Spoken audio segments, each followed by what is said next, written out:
a healthy puto recipe with malunggay.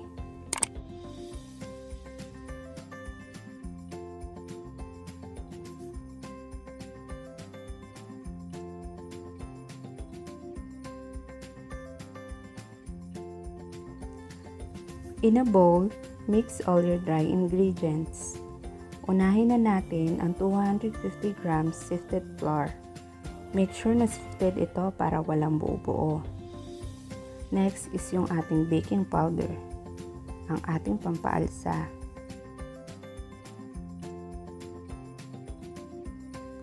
Mix well and then i-add natin ang ating 50 grams na chopped malunggay leaves. Dito ko na inad ang chopped malunggay leaves para hindi siya lumutang or bumagsak mamaya sa butter.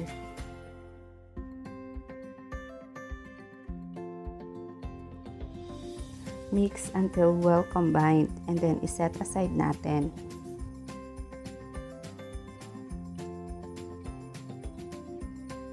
In a separate bowl, mix all your wet ingredients. Dito ko na inad ang sugar para matunaw.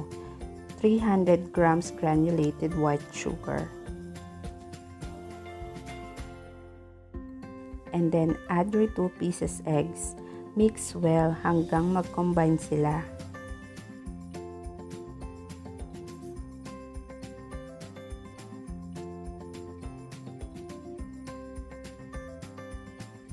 Hindi ako nag-skip sa part na to para makita nyo kung paano mag-combine ang eggs at ang sugar.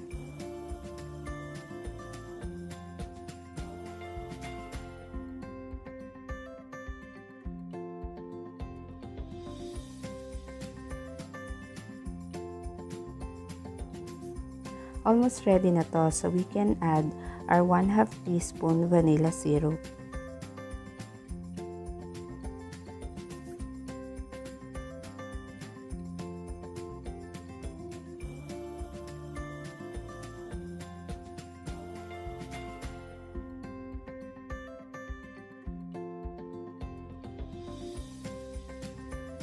After mixing well, add your 250 ml evaporated milk. So sa part na to, feeling ko mapupuno siya.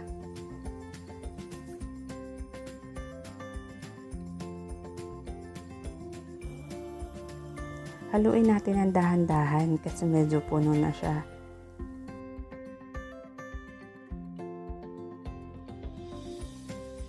And then add your 250 ml water. So ayun, nakikita nyo naman, puno na siya.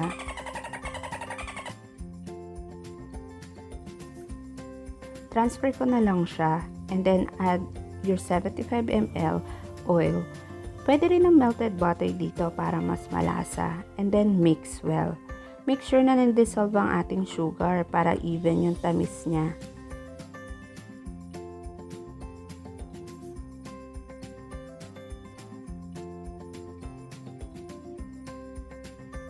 After mixing well, combine your wet ingredients to your dry ingredients. Dahan-dahan lang sa pag-transfer ha, huwag nating biglain kasi yun ang magpo-produce ng bubbles.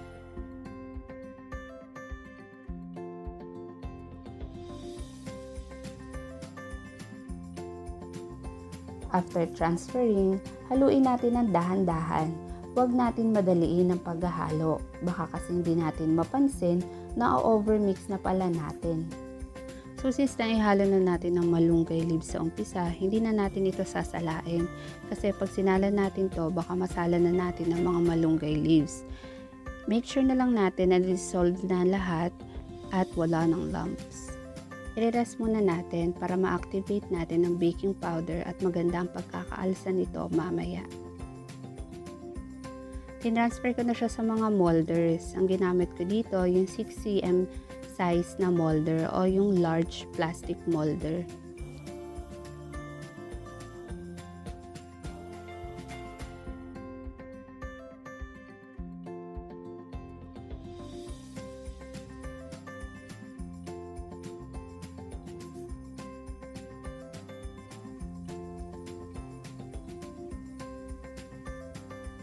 Ayan. So, bali 1 layer lang yung gagamitin ko na sa steamer ko kasi hindi ako marunong magtansya kapag 2 layers na.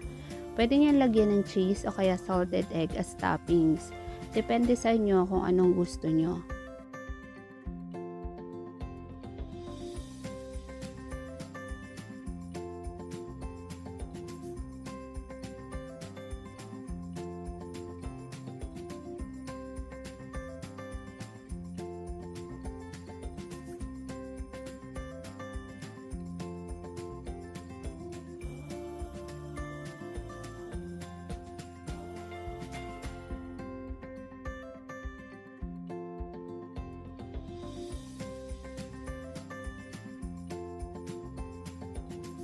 Few moments later. And so, luto na sila. Mas gusto ko na hindi putok yung ibabaw ng puto para mas makita yung ganda ng mga cheese. Kaya mahina lang ako mag-apoy. Pero kung gusto nyo na putok yung ibabaw, pwede nyo lakasan ng apoy. Siguraduhin nyo lang na bago nyo isalang ang mixture is kumukulo na talaga or boiling point na ang tubig. So, papalamigin ko muna for 5 minutes bago ko tanggalin sa molde. Magsasalang ako ulit ng second batch para maluto agad. So, sa isang batch na to, makakagawa ka ng 24 pieces na large size na puto. Huwag kayong makonfuse ha. Isang batch lang to ng mixture na ginawa natin. Sinabi ko lang na for second batch to since na pangalawang salang na to.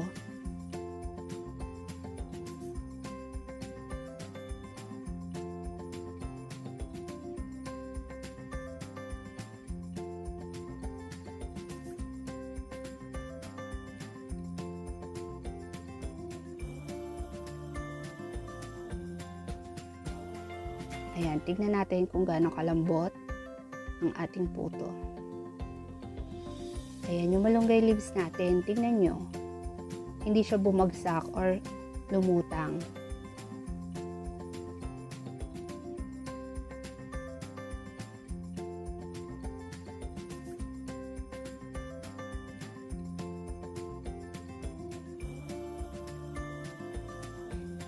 Pwedeng ganito yung packaging nyo. Pwede nyo siya ibenta ng 50 pesos or mas bababa. Depende sa inyo. Depende sa market nyo. Pwede rin per piece. Bali sa recipe na to, makakagawa kayo ng 24 pieces large puto at 40 pieces na medium size na puto. Pwedeng pambenta. Tara, benta na tayo!